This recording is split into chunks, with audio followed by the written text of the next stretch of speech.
Hello, Mehul. Hi Bradley, Hi, how how are are you? you? All right.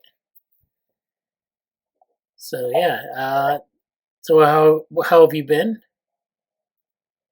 Yeah, I'm better. I'm actually very good. Okay, good. What is so? Do you have But an? Oh, go ahead. actually, just one small issue. So I have been working on the data processing part. I'm actually a little lagging, but I'm doing a lot of readings. So from like Sunday yesterday, my lab server is not working, and my laptop is little not very good for computation. So I use it on my server. So I don't have any code to show, but I have some readings which I want to convey and few doubts. Okay, yeah, So go that ahead. will Yeah. What are the?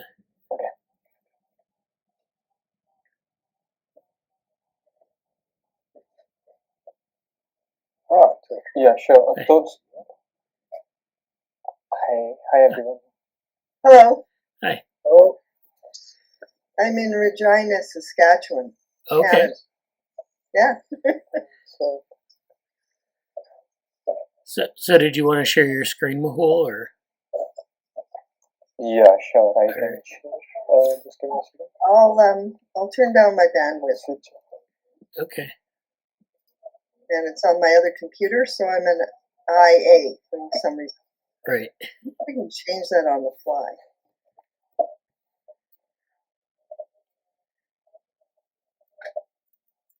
I hope my screen is visible. Yes. Okay, great. So I'll just introduce my project for those who are not aware of it because I haven't done it formally in the meeting ever. So what I'm planning to do in this summer's Google Summer of Code is develop a modeling for C elegans, which I have named as HyperDevelop, to try to capture the development of C elegans in terms of hypergraph convolution. So my idea is based on actually Bradley's paper. So this is the paper which title is Hypergraphs Demonstrate Anestorms During Divergent Integration. So divergent integration is what was very intriguing. So basically, what I plan to do during this summers is develop two hypergraphs based on the C elegans data. So the first is lineage hypergraph, and the second is spatial. So spatial, as the name says, it actually incorporates the spatial aspect of the graph, how it grows, and for example, a certain cell will have other cells which are close by. So we will try to make connections between them. And lineage hypergraph is something like this. This picture actually describes it very well, how the cells divides. So the other goal is to incorporate this sort of tree into through a lineage hypergraph.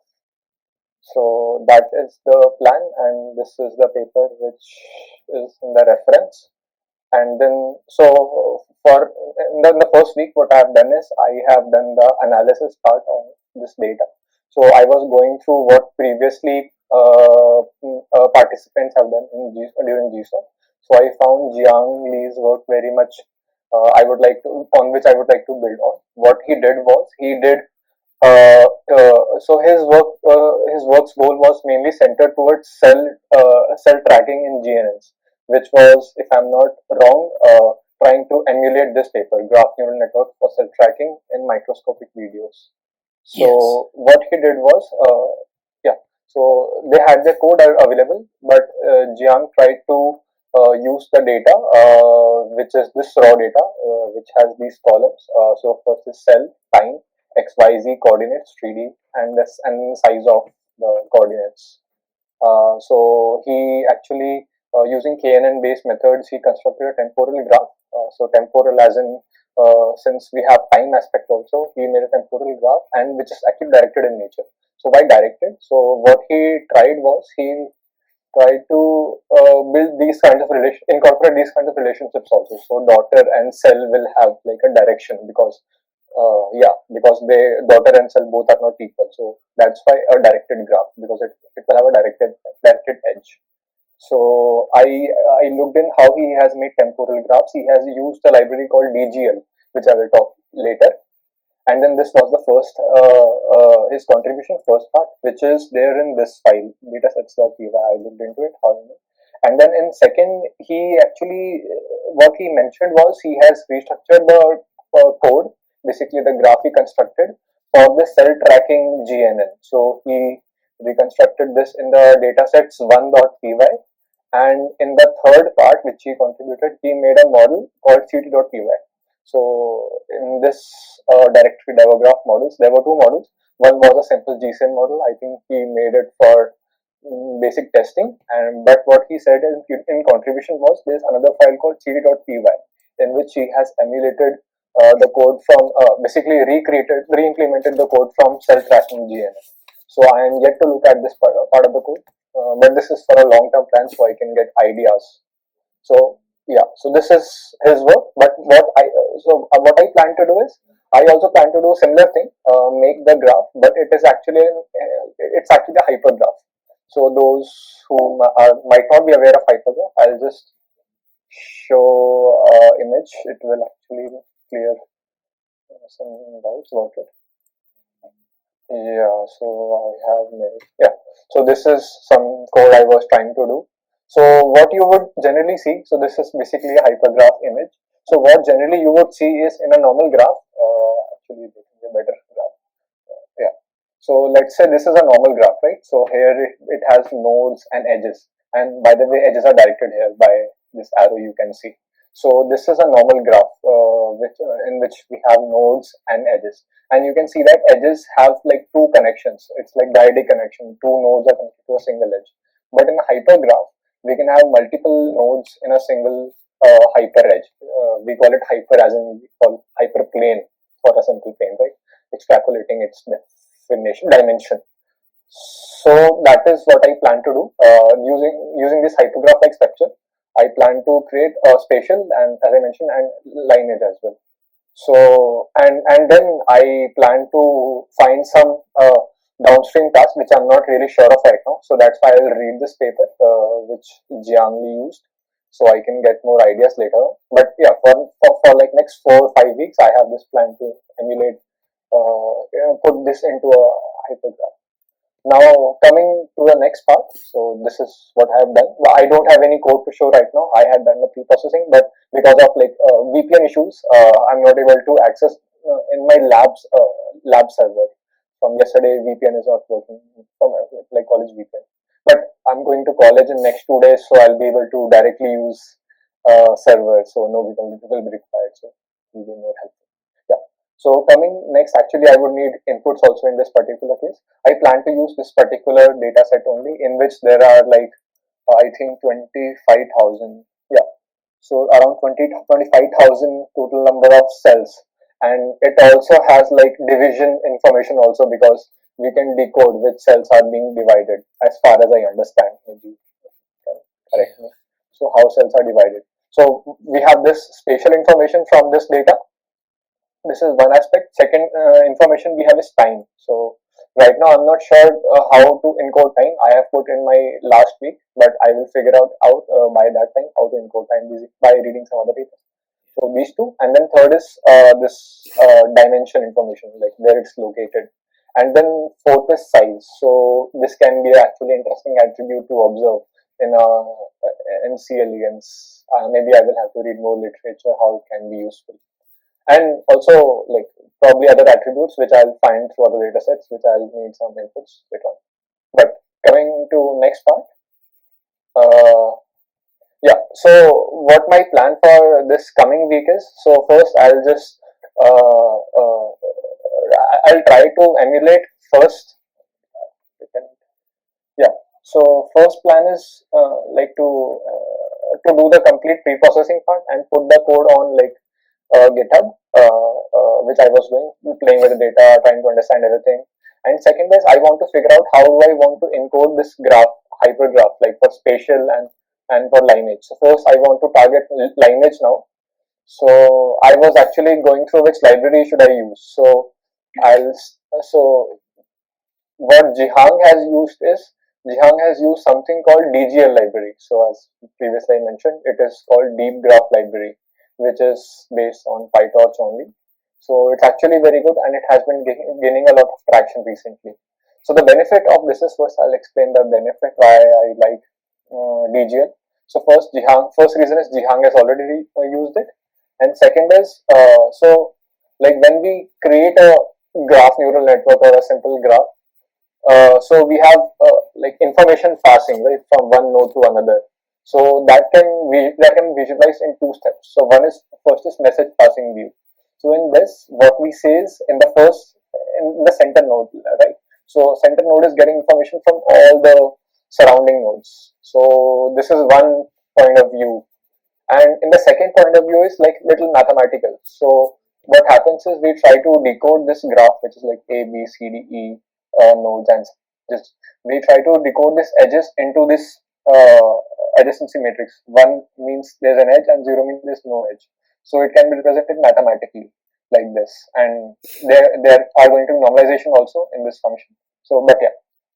So based on this, initially I actually was thinking of using PyTorch geometric. So PyTorch geometric only offers coding in this message passing view, but in this particular DGL library, it offers to code in these two different views. One is message passing view, and they have given the code also. So this is what actually PyG uses, PyTorch geometric uses normally. And there is this another view of coding, which is this matrix view. So matrix view as in, so we have this equation, right? D to power minus 1 by 2 and 8, and then again D power 1 minus 2, X and W. So this is some like matrices actually. So so you will see that this is D inverse, and then okay, I think it is yeah. So yeah, what it is trying is like it is coding it in different views and different ways. And personally, like so since PyG uses only this method to code, and DGL offers these two kinds of views, and this second view, matrix view, is actually a little simpler to code, like at least to imagine. So I feel DGL, even though it's a new library, it's very interesting that it supports both the views of coding. So yeah, and also another benefit over PyTorch geometric is it offers a hypergraph neural network code also. Like there is one model, and also good support for coding in hypergraph, and which is still not very good in PyTorch geometric. I'll come to it next, what PyTorch geometric offers. So this is the benefit of this particular library. So there are two more libraries which I'll tell, and I will ask for any reviews. So and yeah, and also I was trying to encode this data. So when I try to encode this hypergraph, this is how it will look like. So I played it with a data set called Cora. Cora is a very famous data set, so I can get acquainted with this particular library. And I did this in Colab because I didn't have proper server to work with. Right. Yeah. So this site data set. Yeah. So I just did normal training, not something fancy, and not on C elegans, just so I can get hang of this library. And then yeah, so this is one library which I want to try with. And second is PyTorch geometric. So it only has this hypergraph con, which is coming from this particular paper, hypergraph hypergraph attention. I will come to this paper. So what this PyG offers is that I am actually first of all very comfortable in this in PyG. I've used PyG a lot, like for like last 1 year I'm using it.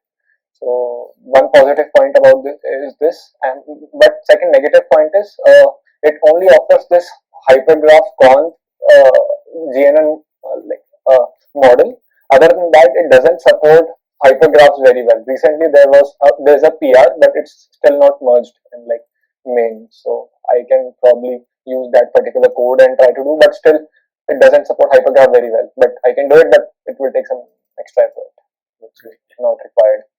So yeah. So now coming to this paper, hypergraph convolution and hypergraph attention. I read this paper; it was very interesting. Right now. So this is a 2020 paper from University of Oxford. So what it offers is, what it tells us, I will just symmetric part. So it says we can write a hypergraph neural network in two ways. So one is symmetric normalization. So you see that this is the mathematical equation of this, in which we have D inverse and D inverse. So when we multiply D inverse together, it will be D power minus 1. Half will get added. But they have kept it as two different terms. You will see there's reason for that. And then second is non-symmetric or you can also call row normalization. It's also called asymmetric. So it has a little different equation. So here you see that there is single d and it has a power of 1. So I actually read it. I read it a little bit. So what I have written it down in my notes. So it has its own benefits. So first, let's go to symmetric normalization benefits. It says that like weights. So basically, yeah. So what it says is this symmetric normalization is useful in which the graph is undirected. So for example, basically it considers both input and output dimensions of an edge of a vertex equally. On the other hand, asymmetric row normalization is actually very useful in which we have like directed graph. So and that is because it has some directional influence also. So this is what I wrote. So like it can be very useful to create information flow models in lineage graphs. In lineage hypergraph basically, where directionality is an influence from like mother to daughter. So I thought this particular style of normalization and coding this can be useful in like coding writing lineage hypergraph. And yeah, so this is about this paper. And when I was seeing this hypergraph con, they actually implement it in asymmetric fashion only, which we want. So, but this particular model is not available in this DGL library. It is available in PyG. So PyG has little one benefit in this particular part. Maybe if needed, we will try to code, but otherwise, I think we should use directly PyG for this particular situation. So yeah, these are two libraries. Just one small library, another thing. So there is another library called this DGL. So it is actually written by the contributors of a lab called iMoon from China. I don't remember which university. So this library is only focused on hypergraphs. So it offers very interesting things. So it offers like it bridges the gap of graphs and hypergraphs very well. I was saying it's good, and it has some nice visualizations for hypergraphs also. So which is lacking in this DGL and PyG both. I didn't see any visualization hypergraph before. So yeah, visualizations like this. So it actually supports graph, hypergraph. Hypergraph has at least good visualization. Then directed hypergraph also, directed hypergraph also, and then bypass hypergraph, which is not required for us. So, but yeah, it's a fairly new library, and it only has like limited contributors. It's not very well accepted till yet. So maybe if I get into an error, it will be a little harder for me to debug. Right. Little like con of this library. Yeah, mostly this only. I just needed some feedback on like a few things. So now coming to like feedback which I wanted. So like the dataset which I showed which Jiang has used. So is that dataset enough for me? And like connected to this question. So it only had attribute of size of the cell, right? Like it only had like an extra attribute with size and hierarchy and one more thing.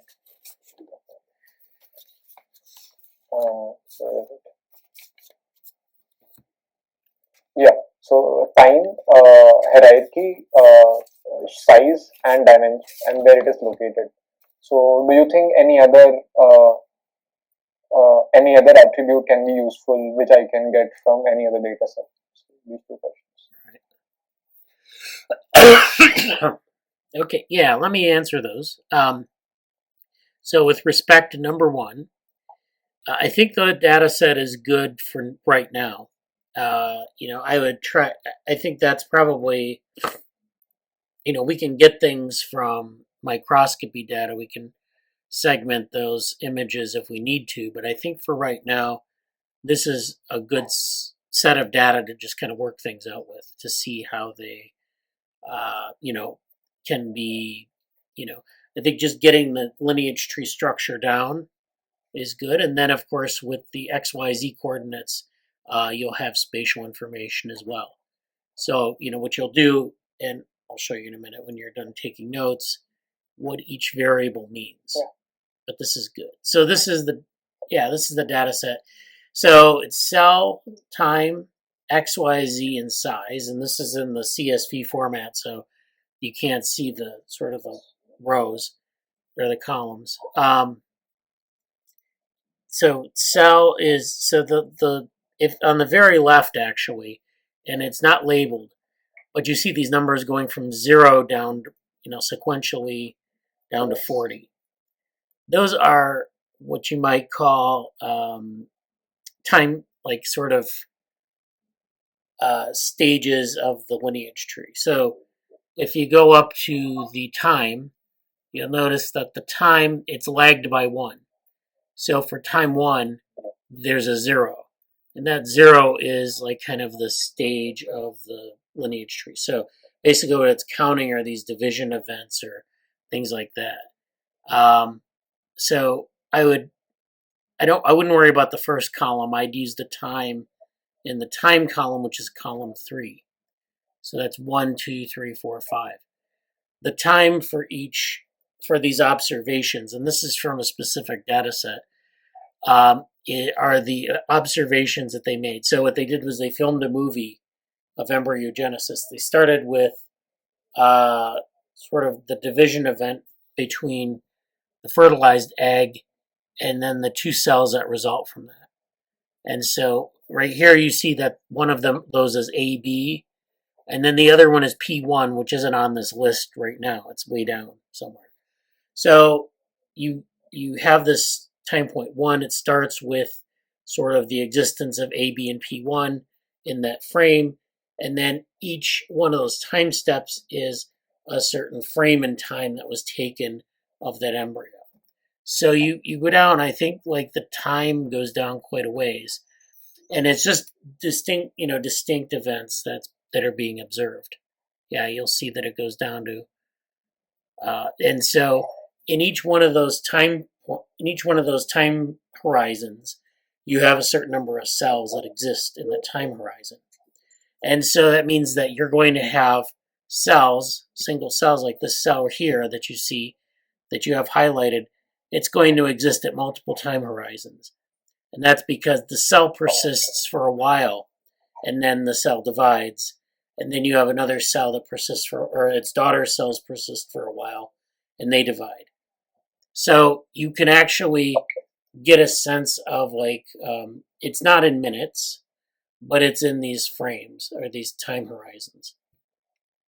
Now there is data, and I can give you a link to the data set, but there's an interactive lineage tree that's online, and that interactive lineage tree has the time in minutes for which the cell divides. So you can map this time variable to minutes. You just have to find the division points and calibrate it accordingly. And that might be a little bit better for making some biologically meaningful statement. So I would work with this time variable right now, and then we can put the minutes on later. Oh, okay, sure. Yeah. So we can start with this one. Yeah. Bradley, one question in this. So you mentioned that let's say this particular cell will only exist for time, very specific moment, right? Well, so at let's say 92 unit of time. Yeah.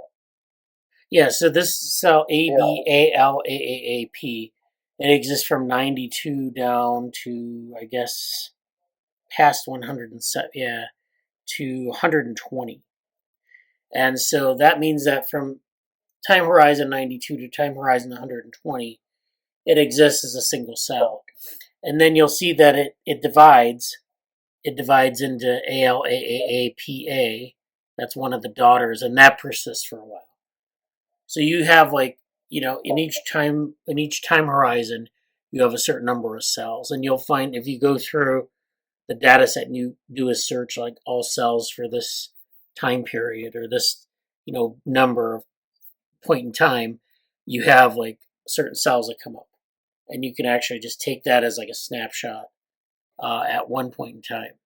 So there are things you can do to process the data. You can you can collapse the cells down to sort of their interval.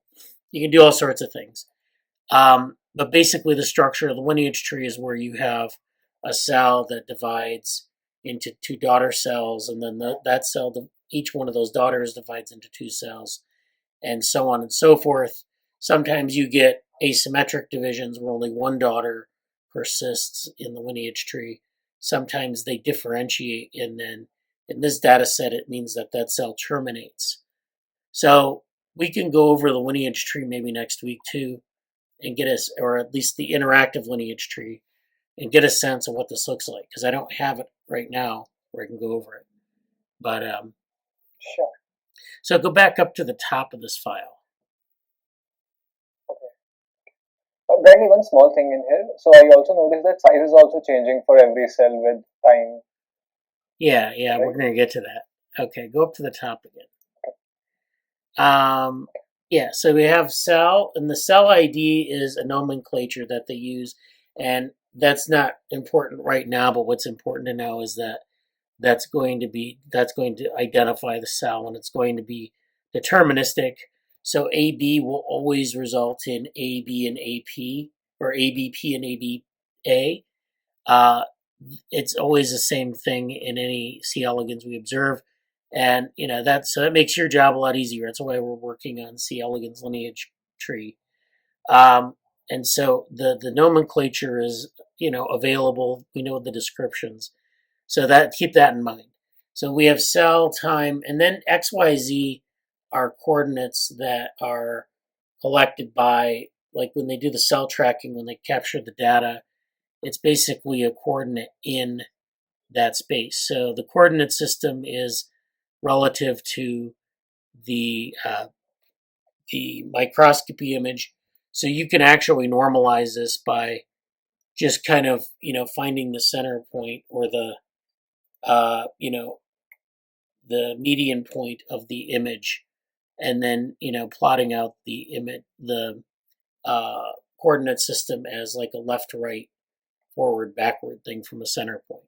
So we actually have a method to do that. We have some data that shows these coordinates, and so then the coordinate system basically is, what will happen in these images, and you're going to notice this with size too, is that it's variable. So it kind of looks like it moves around the coordinate system, which is kind of a problem. The cells are always kind of shifting around and migrating from image to image. So what you might typically do is, for a single cell, you might take a mean position, like for X, Y, and Z for AB. You might take all those 4 observations that you have here and find the mean value and use that as the position. So we're just basically trying to approximate the position.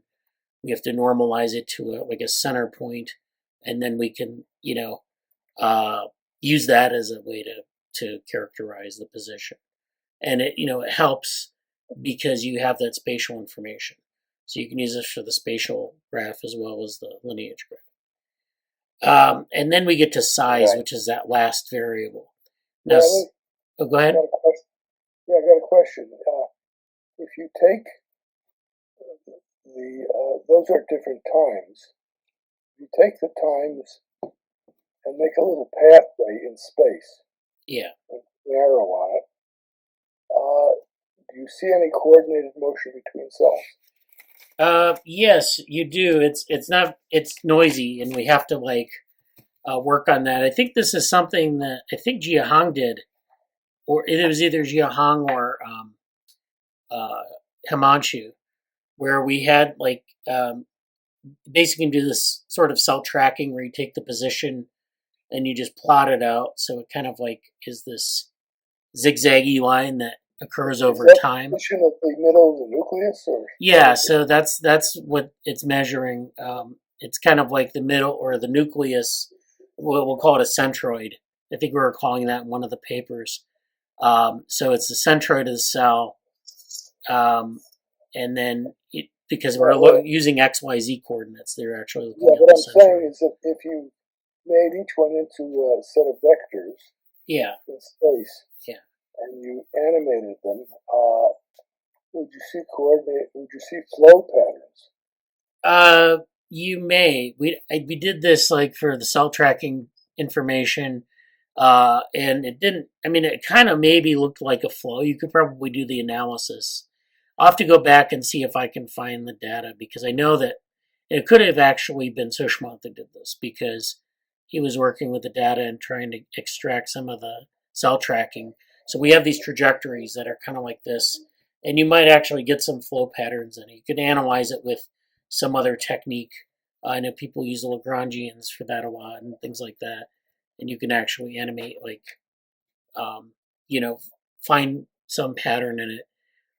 Because if you just look at it by eye, it's not going to give you anything. Yeah. But yeah, it may, because the cells are migrating down. And like I said, at each time point, the cell is at a different position, and a lot of that is noisy. So if you filter the noise out, we might actually be able to get some sort of interesting flow pattern.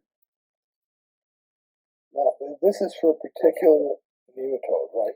This is for C. elegans. Yeah. No, but it's particular individual, right? No, actually, I think they've collected data for a number of nematodes, but the process is so uniform that it doesn't really matter too much. I mean, they're all wild type, so they're not mutant phenotypes. They basically all unfold the same way in the same time. In other words, timing. Coordinates would be very similar from one individual to another? Yeah, they are. Okay. And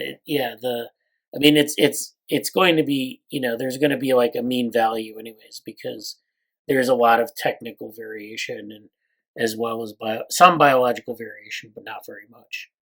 It's going to be pretty consistent. So the final word on size is that they take, basically, we decided that it was like the area around the nucleus. So it's like you have this, what they call a fluorescent signal, and they measure the area of that fluorescent signal. And that is around in the nucleus, but around the nucleus. And so it's not the size of the entire cell, because it's hard to estimate the size of the cell. But they do vary by by the size of the cell. And so you're getting that size difference, size variation. And so that's what size is. And it's useful. Size information is useful for a number of things. You can look at differences between daughter cells. You can look at their size over like time, these different time points. But most importantly, you want to look at the size across different cells. Like, what's the mean size between AB and ABALA and that sort of thing. And they get like they measure this as sort of, I guess, a uniform size. So when they first divide, they're like half the size, and then they expand out so that it's about the same size for every cell. But anyways, it's so that might be useful. But that's what we have. And then, like I said, we have other types of things that we can look towards. We have those. Does size reflect asymmetric divisions? It may. I don't remember. We did some work on that in our 2016 paper on, where we did this in the Ciona intestinalis, and I know there are some asymmetric size differentials. It's not the best data set to find that sort of stuff, but I think we did find some like asymmetrical relationships and some symmetrical relationships. But I have to go back to that paper. Okay. And so I think that's good. That's a good data set. And again, we have other data sets we can use. I would just work with this first and see how far you can get on it. If you can, benchmark, or you can at least, get some results where you say, okay, now I have this graph that I can generate, or I have this, I can work within the bounds of this toolbox. Sure. Okay. Yeah. So you have mentioned hierarchy of division, right? So where can I get that list in which the rules of hierarchy are there? So yeah, there is a published lineage tree, and I can send you the link to the interactive lineage tree. There's also, this is all published stuff. This is basically the hierarchies. If you look at the nomenclature, you see AB. It's like this, what they call the 2-cell stage, and AB divides into ABA and ABP, and so there are these divisions from the 2-cell stage where they're dividing anterior, posterior, which means to the front and to the back, and then left and right, which is to the left and to the right. And so you'll get these cells that are dividing from that 2-cell stage, and they're dividing out like anterior, posterior, left, right. And then there are also some other founder cells in there where they switch the nomenclature. In AB, it doesn't do that, but in other sublineages, it does. And so the rules are basically that you start with 2 cells, then you go to 4 cells, and then you go to, and it keeps doubling until you get down to cells that divide, like one daughter is alive and one daughter dies, or the cells differentiate or something like that. And so that's it's basically a binary tree that has, divides at some time. And then, that's actually that image is from that interactive tree. So yeah, you start with P0. Oh, I have seen that too. Yeah. Okay. And so, Okay. That's basically the structure. So it's a binary, binary structure. And computationally, it's a binary structure that divides it at variable rate, because it's not always the same rate. Okay, sure. Thanks, Bradley. Thanks for the inputs. And last thing, so I wanted to ask, like, it's going to be like, I think for decision to be taken by me only, but how should I go forward? Like, which library, PyG or DGL or the other one? So what I thought was I will create the Jupyter notebook for other people in both the libraries, so it's like easier for later on people. But for starting, I thought, which one should I start, or should I start with both? Any points on that? Well, yeah, I might try both of them just to see what they can do. I think you did a very good job of recapping kind of what they are. But you got to work with them a little bit on the same data set to see, okay, this is what I can generate with this toolbox versus the other one. Is it, Sure. And think about how easy would it be to plug in data. Maybe not in the case of this data set, but what are we doing? Because it looks like you mentioned there was a difference between PyGL and DGL in terms of, I think it was deep hypergraph, that was where you could use one but not the other. Yeah. So DGL, it is easier than PyG, right? Yeah. So I mean, I would maybe kind of evaluate both of them and maybe create a table where you kind of give the pros and cons of each. And then, maybe like next week you decide I'm going to use this one, or I might try both, and I might just like use one in a limited fashion, but go to the other one. That's the thing about tools, is like, you don't know how well they're supported, maintained, but sometimes they have benefits that are very clear. Sometimes you can do one thing in one toolbox and another thing in another toolbox. And that's okay, because, in Python, we can just import stuff depending on what we want to do. Yeah. So it's not impossible, but yeah, just make sure that you know kind of what each toolbox can do, and make kind of an assessment of, is this something that's going to be around for a while? Because sometimes they're not.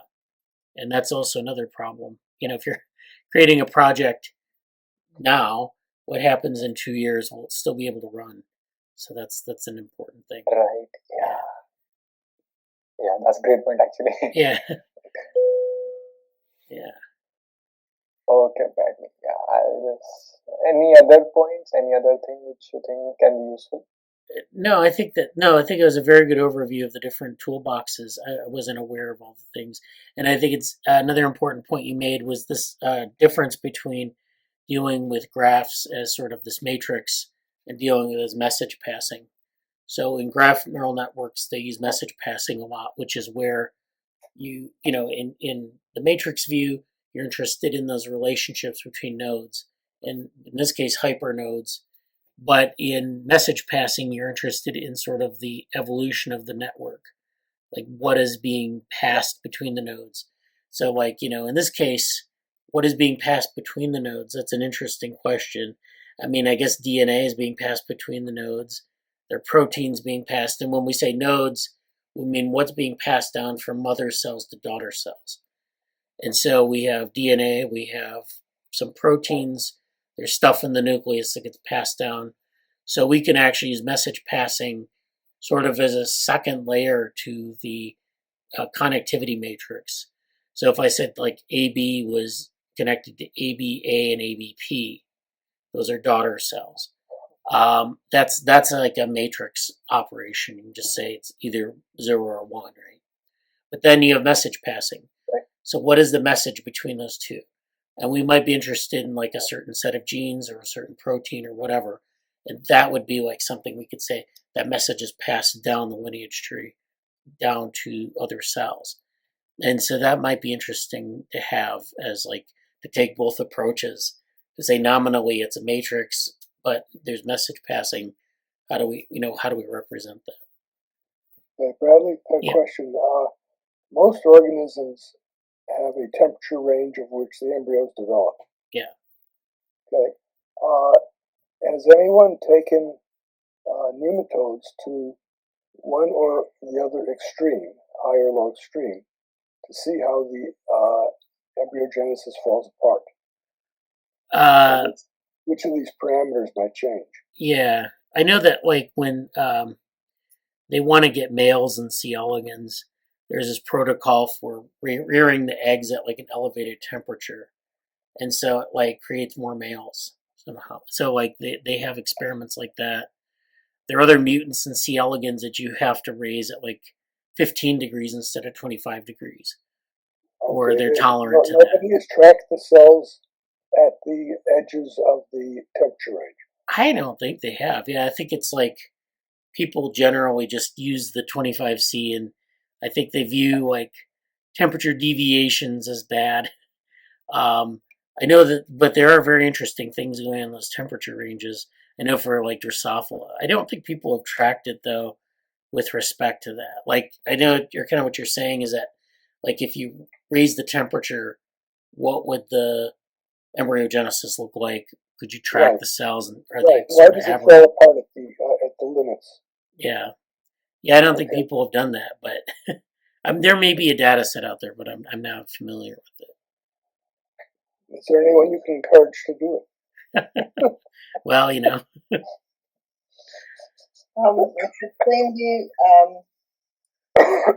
that happen in axolotl as well? Like, could you check to see if the cell divisions change? There we go. We have somebody to encourage to do it. Yeah, I have axolotls, so. Yes. So if you looked at the temperature extremes, you might be able to find how the embryogenesis falls apart and why. Yeah. There we go. An experiment I could do at home. Yeah, well, if you can get temperature control, yeah. Like last week we talked about heat shock protein, which is the HSP90. And one of the sort of the hallmark experiments there was to raise, I think it was Drosophila at an elevated temperature. And then there's this heat shock response that's sort of this robust response to some stress. There are a whole set of experiments there, but I don't think people have really done anything with cell tracking with respect to that. Yeah, okay, well, these curves are rather universal. I mean, it's almost a simple box. Yeah. So there may be some universal thing that's happening at the edges of the box. Yeah. Yeah, it'd be great to look at. Yeah. If you don't mind me stepping in a bit. Hi, how are you? How's it going? I'd be happy to give an update on the work on the breast cancer project, the CT. Yeah. Sure. Yeah, thank you all so much for the update. This is also really exciting stuff too, by the way. So Dick and I just met last week already. I mean, as we meet once a week. Some notes we had taken, pushing things forward, was trying to decide. Oh yeah, by the way, and I did discuss with Oral last Friday some future steps moving forward in terms of like, what we should be using, what software, what tools, what things to be using, and once again, so ultimately, just to back up and give a brief overview for those of you who maybe aren't so familiar or haven't caught on with up to speed on what we've been talking about so far. This is part of the overall project, basically about detecting and curing a very large amount of breast cancer, say 85 to 90% of breast cancer tumors, making things more faster, more efficient. With the current technology, we can do this low cost and low dose by taking advantage of dynamic steerable patterns of these fancy particles called Janus or Janus spheres, and the X-ray technology, being able to optimize the X-ray steering technology of these tumor detection protocols of this computed tomography approach. So, a lot of this involves taking these Okay, so Dick and I have been working together on this, using things like the MARC algorithm, using RBRCT, and being able to move from 2D to 3D. And eventually we'd want to see if this sort of technology or this sort of tools and setup could even be seen in being able to create a patent or see what startup venture capitalist approaches we could use in really revolutionizing the ways breast cancer is detected. So at this point, I've been trying around a host and a suite of different tools and software. Was already using MATLAB and Python in terms of programming languages, but there were a few different tools Bradley and some other people put in touch with me. Like I did look into COMSOL, but that requires money, and actually COMSOL is probably not the best one for us to use. After taking advice from people here, the 3D slicer technology seems to be the best. Okay? Yeah. So that's what I'm going to use and do moving forward. What is 3D Slicer? 3D Slicer is an image computing platform, open source for visualizing, processing, and medical, biomedical, and 3D images and meshes. So, it's a software, it's a platform, and there's a very, very strong community. And while it's normally used in anatomy, like neurophysiology, maybe bone anatomy, brain anatomy, things like that, for not just like tissues, but for skeletal things too. I think, based off doing a bit of research, the 3D slice technology is actually the best. Is the best for integrating machine learning frameworks and visualizing as well too. It has some very, very strong interactivity with deep learning models that can work directly within the environment itself. And I'm trying to look into the best ways to set it up on my computer. So that's where I am right now. Yeah. Okay, that sounds great. Now, how do you keep things posted with we're taking advantage of being able to perform the calculations at a precise mathematical level and seeing the best ways of testing about, say, like the limits of perhaps different software, limits of different software and hardware, see how this technology can be implemented into the actual CT devices themselves, so breast cancer computed technology devices too. So a lot of being able to even estimate the power and potential of industrial CT scanners, how we could go about approaching hospitals, research labs, and institutions with this sort of technology. But all of that is far down the line. Right now, we're getting work done. We're publishing things, we're writing stuff, and Dick and I have been making some really great conversations and progress moving back and forth. So, yeah. Well, that sounds great. Yeah, I look forward to seeing some demos and things like that in the future. And I know it's picking the right software is always important because you don't want to go down the path too far down the path and say, oh, this is not the right environment to work in. So I know Dick was having a lot of issues with Mathematica for a while, trying to figure out how to do things in it. And yes, it's really kind of just, sometimes it's really, you go with the tool that you know. And yeah, COMSOL, another example. Yeah, we love using COMSOL. Yeah. But I think it's the finite element analysis. It could be another program. Right. It was using finite element analysis, and I would still have the same problem. Yeah, well, yeah, finite. That's another the method is really involved and tricky to get it to run right. Yeah. So yeah. So my workaround is take one force at a time and let it settle, and then put another force in and let it settle. So I have a long summer of feeding data into it, one little force at a time. With a graph. Anyway, I'll do it, but it's kind of boring. Yeah. Yeah. Oh well. Yeah. I'm really glad that you don't have to use console, but program is the program, the software is the software. You got to figure, always think about the big picture, the end goal, your functionality, your capabilities, and your needs. Even people ask me like you're saying, what's your favorite programming language? And I always hesitate. Yeah. So I just don't even choose. You could say, I guess I could say Python, but it's it's about the math, it's about the research, about the science, right, and what he needs you to do, get things done. I know, especially for me, with some of the groups I work for, and some of what I've been looking for to get to do things. It's a difficult balancing act, being able to balance fundamental math and science, then the languages to express that, and then software and tools, and then overall globally, what are you trying to do with what you're trying with your work? So yeah. Good. Yeah, I found the program for MATLAB that draws tensegrities and allows you to put forces on them. But considering what I'm doing, I have to then analyze the software to see what it's doing. So more work. Yeah. Yeah. So but this is all really, really exciting. I would like to even, really, really, really take a full-fledged approach to this and visualizing things, not just for computers, and even taking advantage of AR and VR technology too.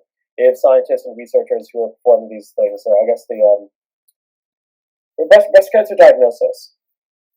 Who actually does that, by the way? Is it the physician? There's a physician, No, but it's a radiologist. A radiologist, right? And that is a physician, right? Like the radiologist is okay, there we go.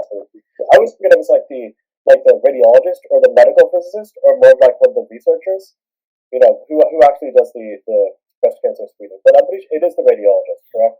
Yeah. So yeah. Anyways, that's always important to.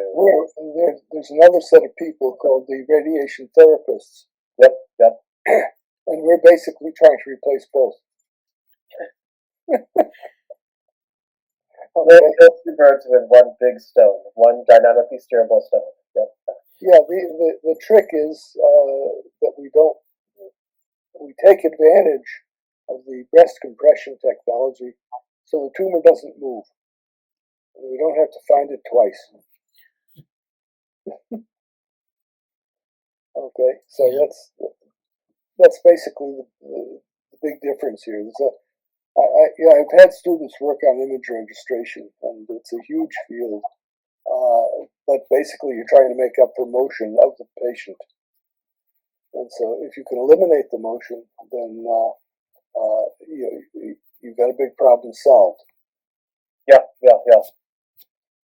I mean, I think being able to eliminate as much as possible, or automating and optimizing the detection approaches, treating it in some ways like a classification problem, and of course, just going over things with myself. Like when I speak to people about this project, and it's they mention but the women I talk to, they always want to know, is this going to make things easier? And I'm like, yes, absolutely, and less compression. They always ask that. So. Yes, I have a stupid question on that. We're dealing right now with square arrays. It would seem to be a trivial problem to deal with a square array with a triangle on top. Yeah. Okay. And in that case, the compression, the device that Marcello designed is a rotation, and so you can see that if you're going to end up with a triangle on top if you don't go down to 5 centimeters, which is our standard compression. Yeah. Okay. The problem is what people are doing now is they compress the breast based on the force involved, not the geometry. And so that would lead to a tilt at one end. Yep. And so you'd have a square with a triangle on top for 2 dimensions. Yeah, I can look into that actually. I can take note of that.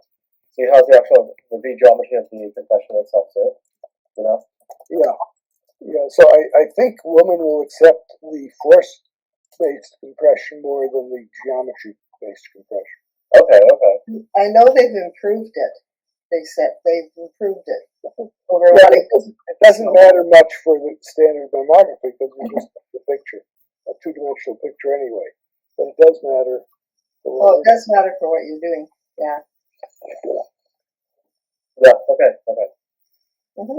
Yeah. I mean, like, at least from my limited personal experience with people that I've spoken to, it's that's what they want to know. Is there going to be less pressure? Yeah, that's important. Yeah. There's a class of women who just refuse mammography based on compression. Yep. Because it hurts. And there's a small class of technicians who are, what do you call them? They compress to make sure it hurts. Well, that's only if they're in a bad mood. Yes. Oh, okay. Your technician.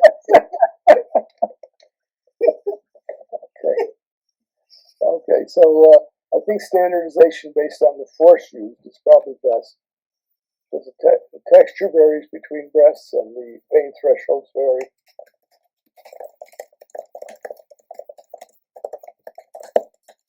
Yeah. Okay. So that'd be a big selling point from the point of view of people actually using it. So if I were to start something, we're going to start talking to people in neurotech and medtech. From the perspective, I'll be on the West Coast to network with people there. So, yeah.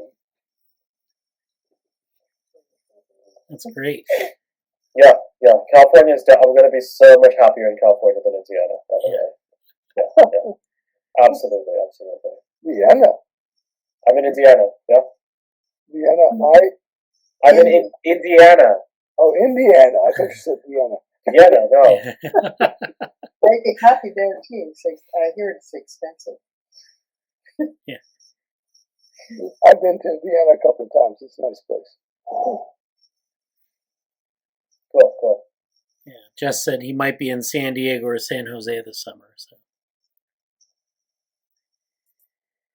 Okay. Yeah. As long as Yeah. Okay. Yeah. All right. Are there any other updates or things people wanted to mention before we go? Well, the matrices you're using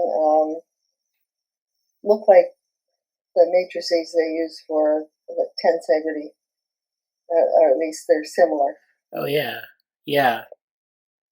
There are definitely some interesting things having to do with once we get these models up and running to look at like tensegrity, especially with message passing. You could use like that technique to look at tensegrities or look at forces being transmitted in these networks.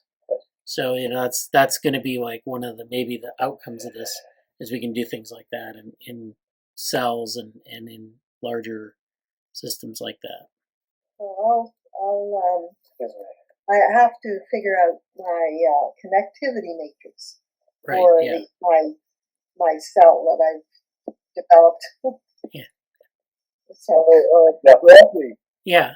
Speaking of compression, one of the curious things you can do with an embryo is confine it between two surfaces, perhaps two surfaces that are at least oxygen permeable, and then see how the cells rearrange.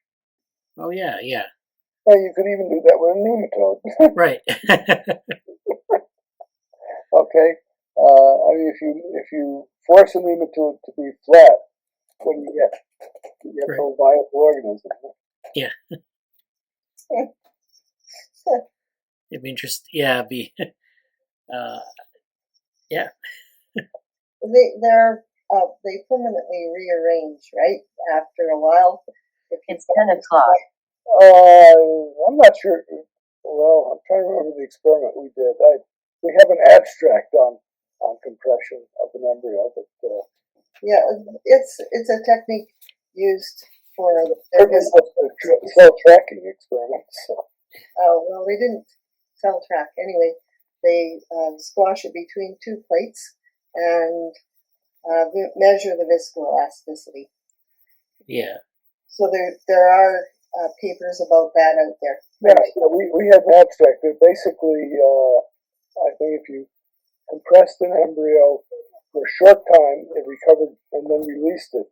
It recovered completely, but if you did it for 6 hours, it was quite different. What I've been told is that tissue acts like an elastic substance on the short time scales and as a fluid on long time scales. Oh yeah, we had a dramatic experiment. We tried to hold an embryo on top of a tiny glass tube by using negative pressure, so it wouldn't fall off, and we could try to visualize the whole thing. It was a failure because the embryo went right down the tube. It was sucked down the tube. Yeah. Acting like a fluid again, yes. So. Yeah. I mean, it's like however you want to even measure the state, like what state the liquid is in, or what state the material is in. That's its own problem too. Right. So yeah. I mean, we actually have a lot of stuff with like soft materials and embryogenesis where people have looked at the phase transitions between them. Yep. Yeah. Yeah, I think Dick and I we were talking about that earlier, like a more approach on like embryogenesis of the worm before we took on this breast cancer project before then. So yeah. Yeah, all exciting stuff. All really happy with these things. Happy to see where they. So by the way, so I'm moving out to Sacramento, California, so I can work full time with the company, and this can definitely be something I do part time, like 10 to 15 hours a week too. So that's where things are going, and things can still be kept up to speed on those things. Okay. So sounds good. I think that's it for today. Okay. Yeah. Thanks for attending. So I wanted to talk about a few more items today.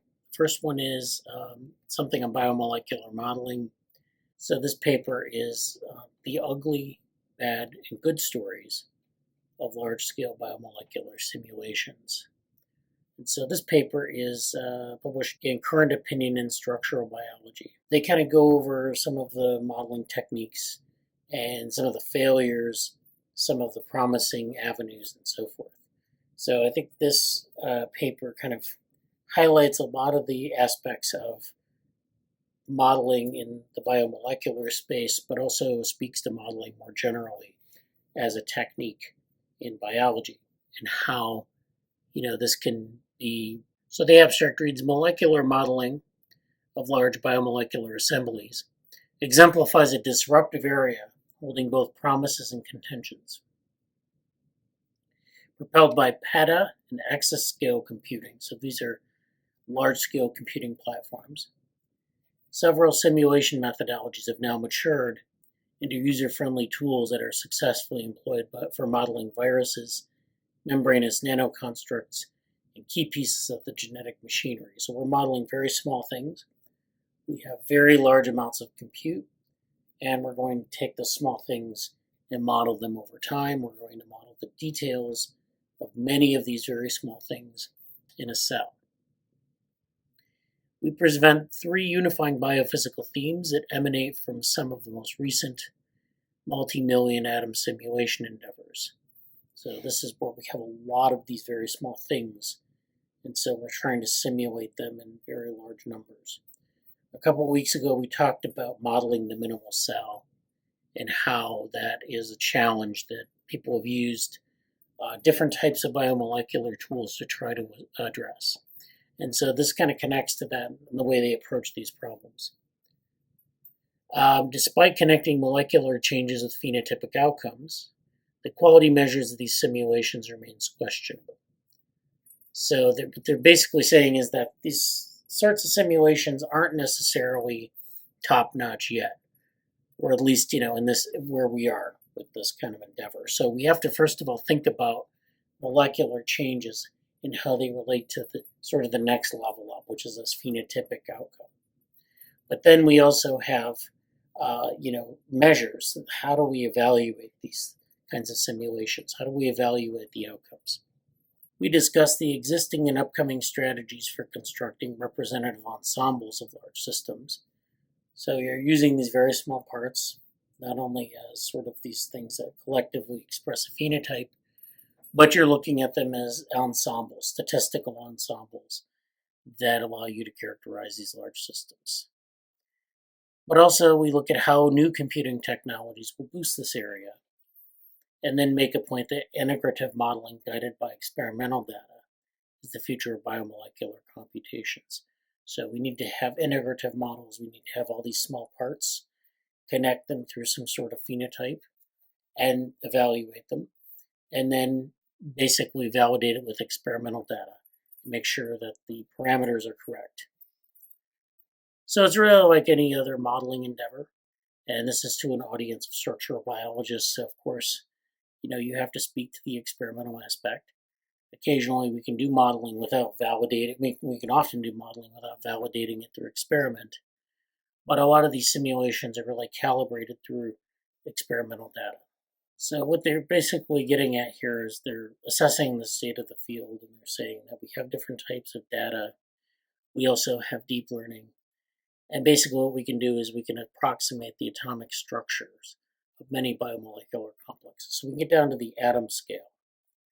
But we also know that structures alone provide limited information about function. So if we're thinking about phenotypes, if we're thinking about function, we can't just say that let's model biomolecular structures down to the atomic level and leave it at that. We also have to think about the structure of many of these biomolecules interacting. Even if we have atomic scale resolution, it doesn't necessarily help us in making those assessments. Now, biomolecules interact with large scale networks, and that provides sort of the information about the phenotype as well.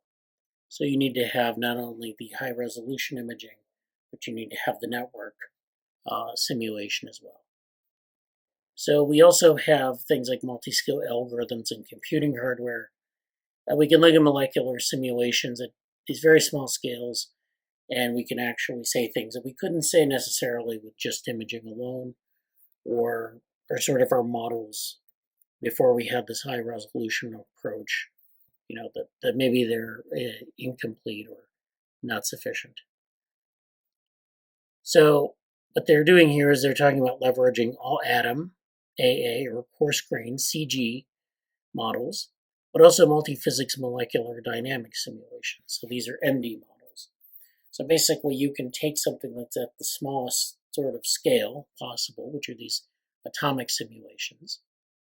You can also coarse-grain these simulations, so you can take, you can model things that aren't at the highest resolution, but they can be modeled at a scale that's useful to the problem, but it doesn't use as many computational resources. Or you can look at molecular dynamics, which is where you're looking at something like protein folding.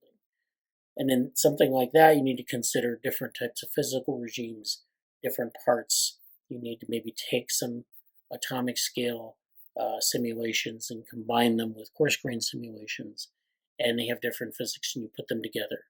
And so multiphysics simulations, that's something that we've talked about with respect to COMSOL, but there are other molecular dynamics packages, particularly for biomolecules, that are quite well advanced and developed. So this leads us to this computational microscopy of heterogeneous macromolecular complexes.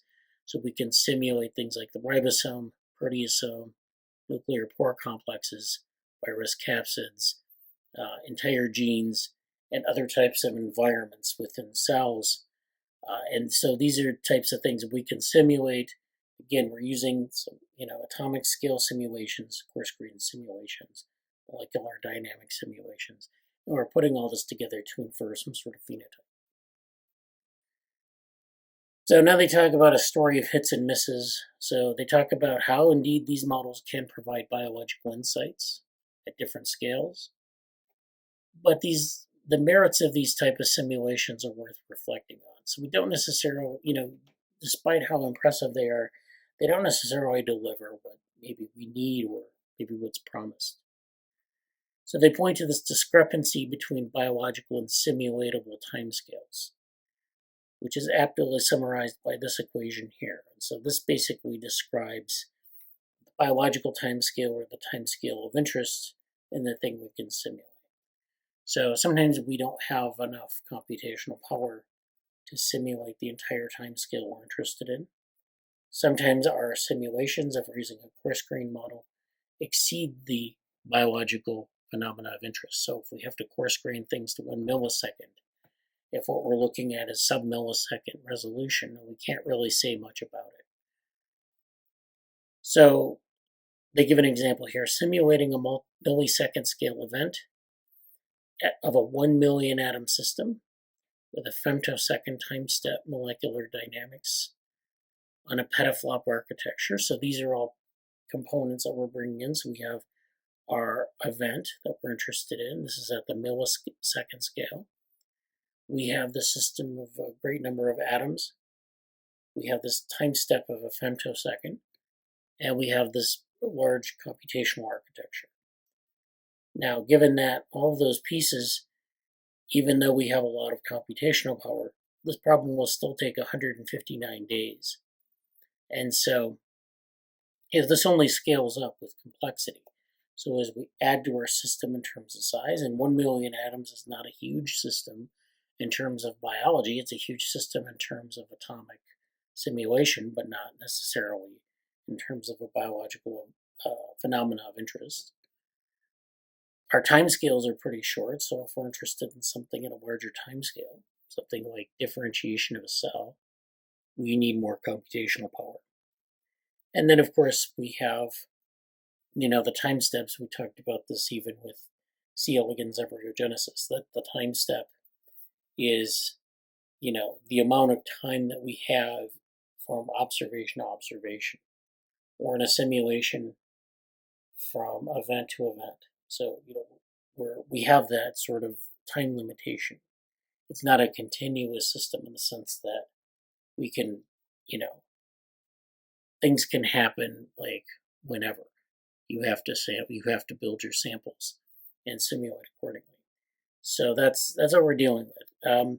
And so this is really kind of insufficient for a lot of things in biology, especially when we get up to phenotype. As we get up to phenotype, we have these very large systems. Even if we get down to our, go out there. Come on. Come on, go. Thank you.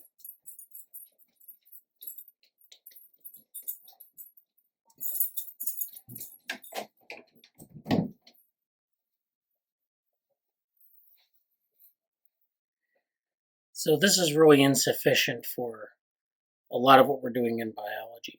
So even when we have what biologically are very small systems, there's actually a lot that we can simulate at that sort of reductionist level.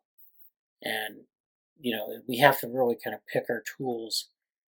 And, we get a lot of really interesting information about what's going on biomolecularly, but at the phenotypic level, it's not necessarily going to work. So more dramatic are estimates for simulating firing neurons in a human brain. And then, of course, in a human brain, we have a great many neurons, but we have even more atoms. And so if we use the same parameters as we did for that biomolecular simulation to simulate firing neurons in a human brain, where we have an estimate of around 10 to the 26th atoms, it will take up to 10 to the 23rd years to simulate. So obviously, you can't sit around and wait for that simulation to run. So, we might ask the philosophical question about the value of simulation systems in which the majority of the atoms are bulk water molecules that often contribute only parametrically to the biophysical properties. So, even when we can simulate every atom or we can simulate every biomolecule, the question is, should we do that? Maybe we can, ignore or avoid certain things, simulating certain things in the interests of computational efficiency, but also just in the interests of, not worrying about things that don't really have an effect on the system. Limited timescale larger system simulations are also plagued by a lack of convergence in capturing diffusive events. So this is where we're looking at diffusion. We're looking at things moving around the cell. Of course, we know that we can simulate things in a static environment, but what about when things move around? And so this is where we need to get, we need to be able to not only model diffusion in terms of things moving around in space, but emergent properties. So when things, of course, interact, they have certain effects in the phenotype. If you have biomolecules interacting, those things interact additively, or do they have this emergent set of properties? And so these are things we need to think about as well. So another thing they talk about is where you're looking at things like a particular protein. And if you were to model, let's say, a cell, you're going to have a lot of copies of the same protein. So the question is, is that just redundant information? Or do we need to indeed model every protein? And so this is a question, you might ask if you want to make your simulation more tractable and smaller, but still get the same result, or actually an informative result. So in some cases, many copies of a particular protein in a system, or simulating many replicas of a system, increases the statistical information. But this is not helpful for properties that are only apparent over longer timescales. So we can actually increase our information by having many copies of a particular protein. In some cases, because it increases our statistical information. We know, for example, that if we have an ensemble and we have a certain copy number of set of proteins, so if we have like 20 proteins, we want to see what the changes in the copy number are over time, or in a cell or in some part of a cell. Then that's information. That's quite valuable statistical information, looking at changes in that ensemble. But over longer time scales, that may not be useful. So having copy number information, it might not be useful because maybe it's over time, it's just the stochastic flux. And maybe we're just interested in maybe one sort of isolated process that happens over maybe like a millisecond time scale. But if we simulate a cell over days, that process repeats, and so that measurement becomes more or less useless. So for example, simulating slow interface dynamics or modeling of viscous properties arising from the collective interactions of many system components offer exemplary challenges to molecular dynamics approaches. So this is where, sometimes you want to take your simulation and run it again and again to make sure that you have the sort of consensus view of the model. And so this is another thing where we have a problem in terms of like running the simulation again and again and getting a consensus or convergent outcome. And so this is important, of course, for reproducibility. So if you want to reproduce your simulation, or you want to, say definitively that this is what's going on in the cell, a lot of times we don't have that kind of reproducibility. And so another point they make is about looking at sort of the resolution of these systems and how useful are they to sort of say, make inferences about what's happening in the cell.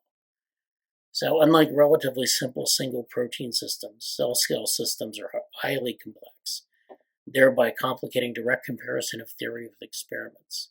Cell level results are often not useful to validate simulations because they tend to have a smaller number of data points with a very complex origin. You think about like making apples to apples comparisons. And in these simulations, you're modeling a lot of different things. So how many data points do you have that are directly comparable?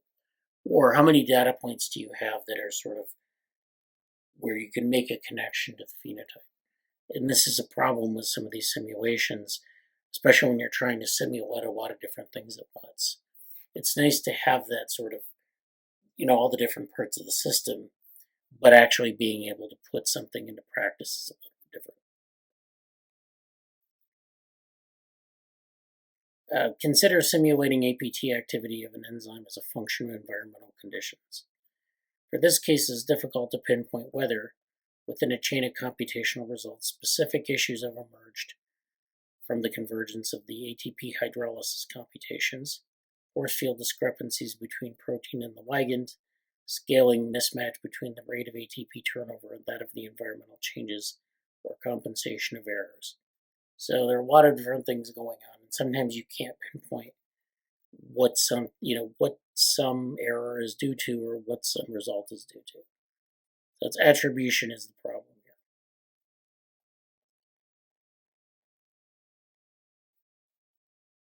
So these are the types of simulations they're talking about. And if you go back a couple weeks, we were talking about molecular simulations and simulating the minimal cell. And so a lot of these platforms and a lot of these types of simulations kind of come out of that area. So there are things like LAMPS, NAMD, GROMACS. This is where they have these atomic scale simulations where they're modeling things like the HIV capsid, the HPV capsid, HBV capsid, Purple's bacteria chromatophore, cadherin repeats, and so forth, the GATA4 gene. Then we have these CG simulations. So these are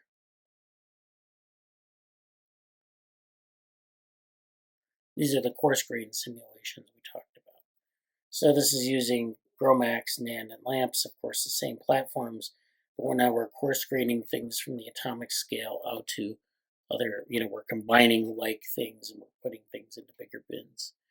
And so these are, things like outer membrane proteins, lipids, proteins, and carbon nanotubes in membranes, outer membrane vesicles, inward rectifier potassium channel, and so forth. So this is, sort of an example of these different types of models with different simulation lengths as appropriate to the problem. And of course, you see, that a lot of these platforms are very diverse in terms of the kind of simulation lengths you can run things at. But it does have an effect on, like, if you were to combine some of these models, would you be able to make inferences at the phenotypic level of the cell? And that's ultimately the goal here. The goal is to put these simulations together into a whole cell or into a biological context. So we can model HIV capsid, for example, but it doesn't operate in isolation. We need to bring it together with other biological subsystems. So this part's interesting. Early surprises in the enhanced sampling of confined subsystems. So this is in the early days of biomolecular computations of multi-million or larger size systems. So this was the early days of these very large sort of molecular simulations where we had multiples of millions of components. And despite the aforementioned outstanding questions of simulation convergence and quality, a number of studies performed over the past 5 years have paved the way to billion atoms at molecular dynamic simulations. So one of these was to model the structure of the complete GATA4 gene, which was mentioned in the table. There is remarkable similarity in the properties derived from these studies of very different biological systems. 3 common themes emerge. So we get insights into the mobility and binding of water and ionic species in confined protein environments. The second is rare substrate binding mechanisms. And then 3 is stability and diffusion of proteins in crowded environments. So one theme revolves around this idea of solution dynamics in confined environments. So recognizing that a majority of simulation systems are composed of ions and solvent molecules, the dynamics of which are characterized by rapid picosecond scale relaxation times, which may scale up to nanoseconds on the protein surfaces. The statistics from microsecond scale molecular dynamics simulations was clustered to find ion localization sites in the interfaces of virus capsids. In the same spirit, a rapid exchange of water molecules across an empty poliovirus was determined. The exchange rate is so high that all water molecules inside the capsid can be replaced by new ones from the outside in around 25 microseconds, explaining the capsid's tolerance to high pressures. Such finite size effects of the nanocontainer cannot be reproduced with periodic representations of the isolated smaller subunits, where the spatial correlations and the impacted confinement on transport rates are lost.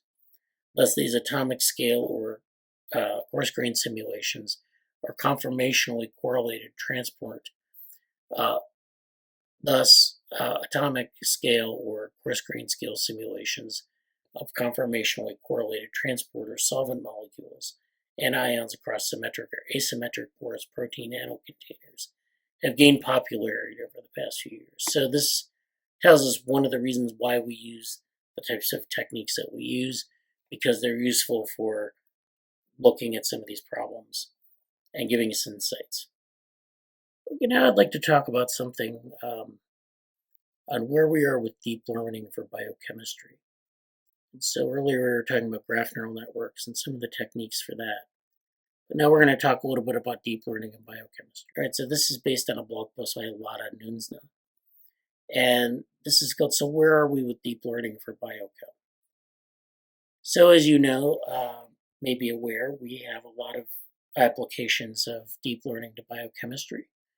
We have a lot of applications to protein folding and protein prediction.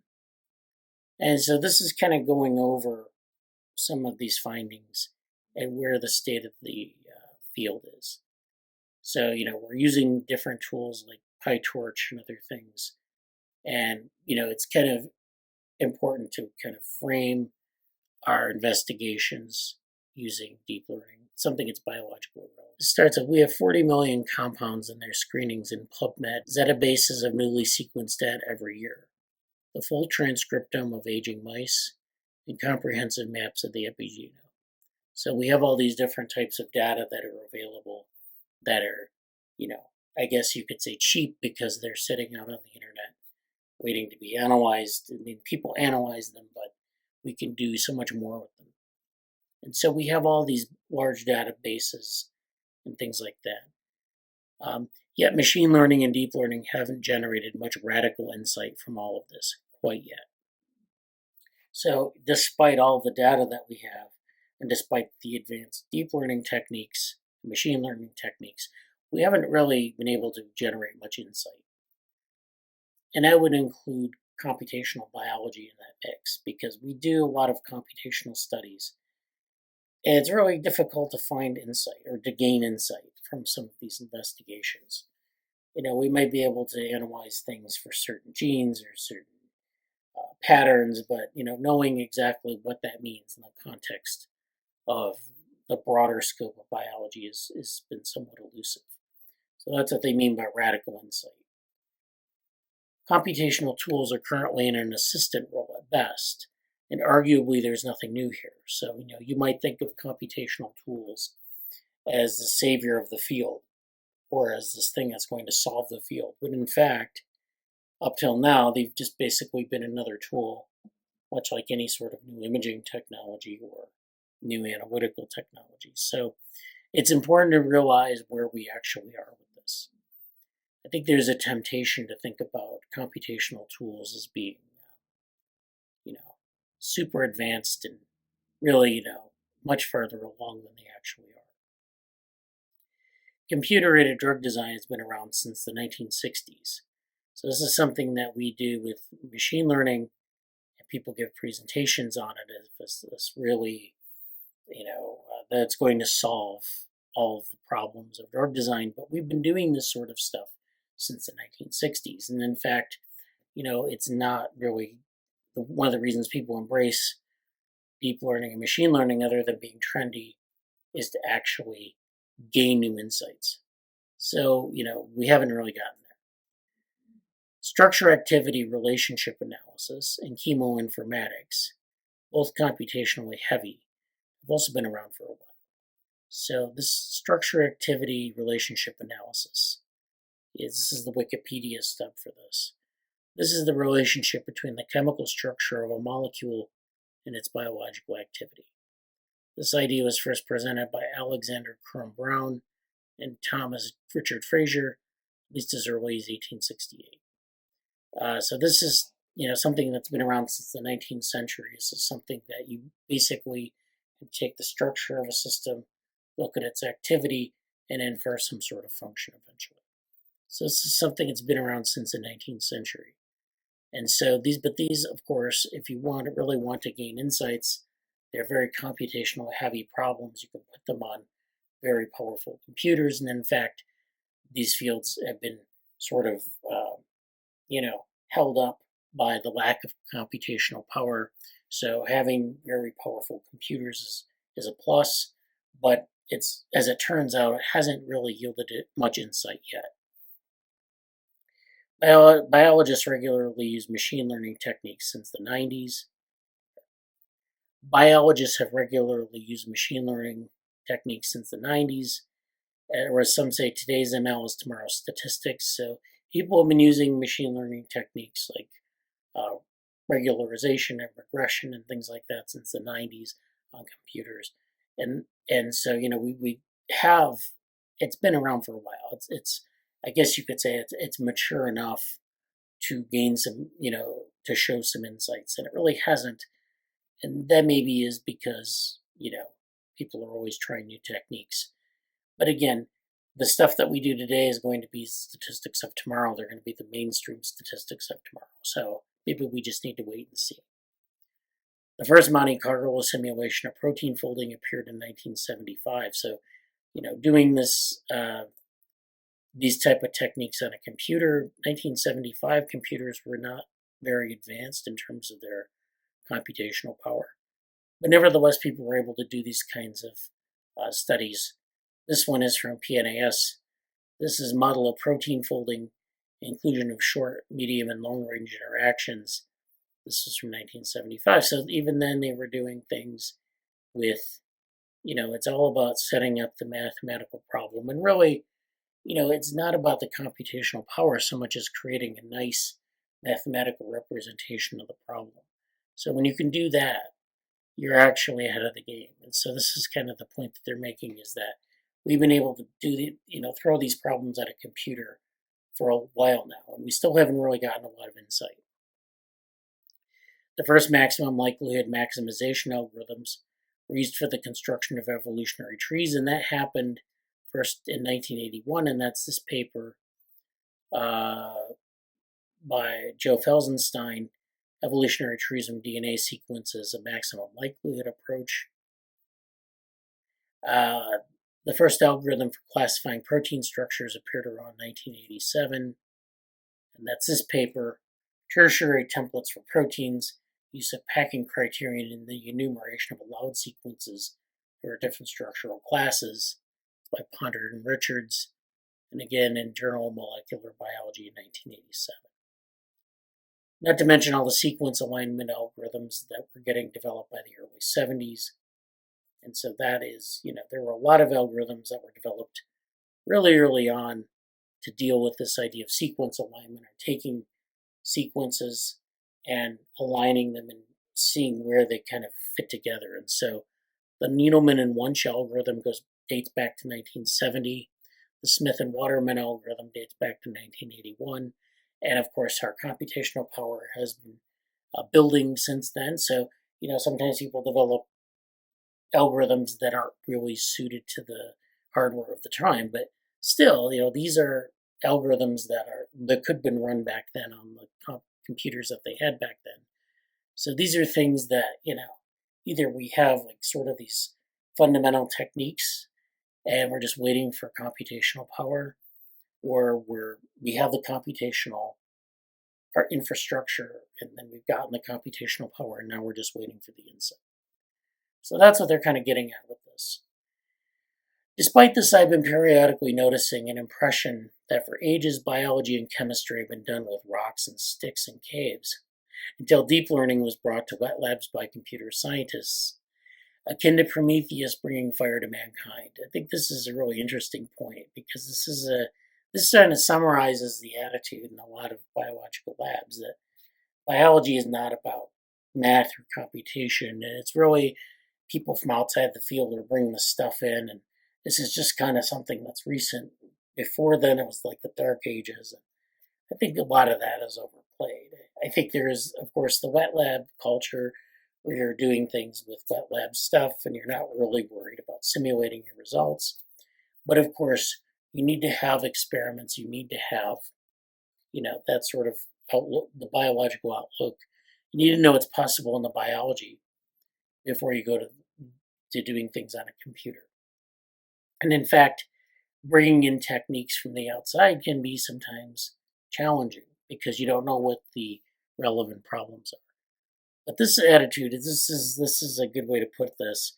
It's akin to Prometheus bringing fire to mankind, and mankind being humankind. But other than that, it's also kind of this idea that it's a divine intervention by computational scientists upon the poor biologists.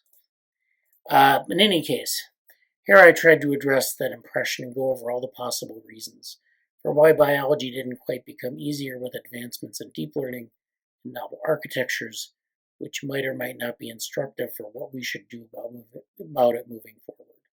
So again, this kind of goes through some of these outstanding issues, things that maybe we need to think about as computational scientists, things that biologists bring to the table, but also, if we're doing computational biology or we're doing deep learning in biology or biochem or whatever it is, we really need to understand the systems that we have. And so in the last paper, we talked about some of these issues with biomolecular systems and how it's not just as simple as simulating everything at high resolution and just putting it together, because that doesn't necessarily cut it.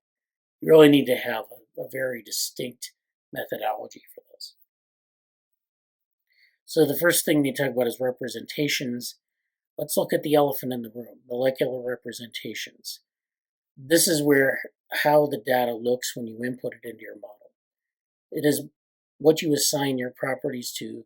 It is what you're predicting labels for. So really your model is only as good as the input data. And the input data has to be represented in a way that's amenable to the model.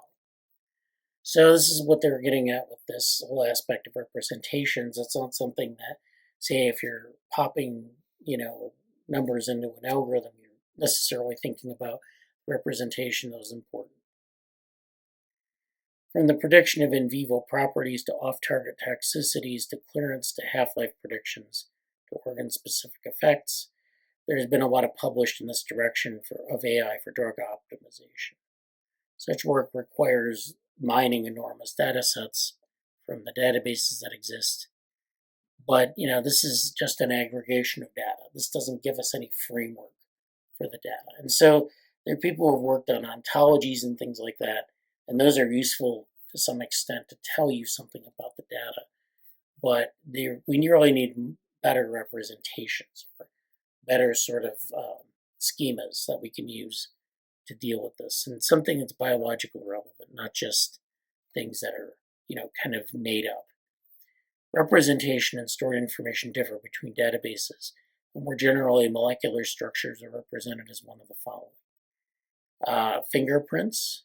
So this is a binary encoding for saying whether something is present or absent. String representations, which write down the structure as a string of characters. Graphs, which treat atoms as nodes and connections as edges, and you can scale your graph accordingly. So it could be cells, it could be biomolecules, it could be atoms that are these nodes, and then you have connections between them, which are the interactions. Column maps or matrices of coulombic potentials between atoms with the potential energy of the free atom along the diagonal. And then atomic distance maps are coordinates of each individual atom. So in DevoWorm, we have these kinds of representations, and this is why, we approach problems the way we do. We have microscopy images that we can, extract features from, but then we also have these frameworks for kind of interpreting those results. We have, fortunately, sort of a middle layer, which is, things like, lineage trees and differentiation trees and maps and things like that we use to sort of guide how these things unfold in development. And so we put these kind of together and we try to inform, some of the computational work with what's actually going on in the biology. So the second thing is that molecular tools still bottleneck the resolution of things. So this person, this is a very, okay. My personal biological red pill happened when I learned that scRNA-seq, which is a next-gen sequencing technique, captures only 30% of the transcripts in the cell in the best case scenario. So this is where basically you're only capturing about 30% of a cell's state if you consider next-gen sequencing to fully capture the state of a cell, which of course it doesn't. But of course, if you're thinking about if you're thinking about the best case scenario where your cell is homogeneous, your system is homogeneous, like we assume C. elegans is homogeneous or relatively homogeneous, then maybe that's good enough. But it's probably not, because the signal from every individual cell or every individual source is weak, and we can only really make an assessment when we aggregate everything. But of course, when you aggregate things, you're knocking out a lot of necessary variation. So you're just taking a mean or an average, and that's not necessarily good, because when the system takes on the sorts of out of distribution states or non equilibrium states that biological systems often do, then you have a problem. So this is the kind of thing that we also have to worry about. We still have this bottleneck where we have a bottleneck at resolution, but we also have this bottleneck at variation, in that we can't really capture the variation. Sometimes it's because we don't have the, we need more resolution. Sometimes we need even more computational power, whatever. So we have these bottlenecks related to sampling and some of the information we're getting out of our biological techniques and our systems. The third one is information will get distorted and lost even before you can say PyTorch. So this is where we can just plug things into PyTorch and be satisfied. Or we can think about all the information we're losing on the way from the data collection down the pipeline to these analysis tools. And so, there are a lot of things that happen in biological lab settings that basically destroy information before it's even measured. So you have things in your samples that happen all the time where you freeze the sample, you thaw the sample, you get degradation of the RNA. RNA is very susceptible to degradation. You get degradation of the nucleic acids, all sorts of things. Cells die. If you're measuring things in a cell population is always changing as you sample it, and so forth. So there are a lot of problems with technical variation, where it's something that happens to your sample you can't control. You don't even know what happened, and it's affecting your measurements, and it's affecting how effective your techniques are. So they kind of go through this. So you can fight for years for 1% accuracy improvement with batch corrections and better architectures, but you will be matching that accuracy against something that's very messy to start with. So it's really hard to get good accuracy in this sort of thing. So this is maybe one of the reasons why we haven't gotten a lot of insights. The last part is biology is more than just the sum of its parts, and it argues that, the whole connection between DNA, mRNA, proteins, to metabolites, and then phenotypes is that it's more than the sum of the parts. So you have all these components in the cell, and there's this ensemble of different macromolecules. You have maybe copies of those macromolecules, and that's interesting. But they also produce a phenotype. But that phenotype isn't just the sum of the distributions of the macromolecules. It's that it produces something new, and those new things can be modified accordingly. So if you have a number of proteins, if you have a certain copy number of proteins, that can contribute to the phenotype, but not necessarily in a linear fashion. So that's something to think about. We have millions of variables interacting. Sometimes they're interacting in nonlinear ways, sometimes they're acting linearly, and we can't really reconstruct the system because we don't know what all those interactions look like. So we can measure the states of all these things, RNA, DNA, chemical modifications, and in fact there are a lot of groups now doing just that, where they're getting this multitude of measurements and they're reducing the dimensionality and they're plotting it on a pretty picture. But that doesn't really tell you anything about what's actually going on in the phenotype. It just gives you kind of an assessment of state.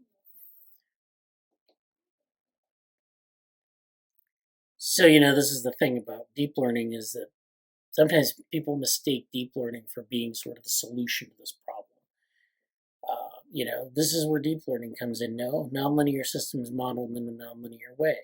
There's so much multi-omics, we can borrow things like sensor fusion in the research of. So this is just talking about how we can use advanced techniques to overcome a lot of these problems of integrating data and variation and all this. We can use a technique called data fusion, which they use in self-driving cars. Data fusion can be done and is done in biology, but not by retrospectively integrating all the data we ever collected. Your tools and your settings should account for future integration, but when you have disconnected experiments, when they're in different contexts, the technical corrections don't necessarily help you. So we just have a lot of problems with integrating different data sets. Sometimes we have the separation of timescales problem, sparsity of measurements, and the differences between different cells, even when they have, like in C. elegans, when they have a very predictable behavior, they're not always the same. We do have some variation. And so this paper on separation on timescales is this timescale separation paper. Mehul and Menton's old idea is still bearing fruit. This is from Jeremy Gunawandera. This is from 2014. So this talks about the Mehul and Menton model. This model introduced to biochemistry the idea of timescale separation, in which a part of the system is assumed to be operating sufficiently fast compared to the rest, so that may be taken to reach a new steady state. So this goes back to the paper we talked about before, where we talked about modeling things at different time scales. Is your simulation capturing the time scale of interest? Is it undershooting or overshooting that time scale? And so there are a lot of conceptual ideas out in the literature, and a lot of people who do a lot of work with deep learning or with machine learning, I don't think they're sufficiently appreciating some of that old work and getting, kind of engaging with it. So there's a scholarship problem as well. So in summary, this person is pessimistic, but don't think I don't see the positive side of things. The best way to describe this approach, or this set of opinions, is short-term pessimist, long-term optimist. I favor using DLML to complement the experiment and not substitute it. My other hope is that the field will collectively stop focusing only on things that ML does well in biology, like correlations, but start focusing on things we actually need to do, like obtaining the right type of data and using techniques that are more focused towards, integration and things like that. So this is an interesting article, and taken together with the other paper, and taken together with this paper, the ugly, bad, and good stories of large-scale biomolecular simulations, I think it frames the challenges of the field well. So thank you for paying attention, and I hope you learned something.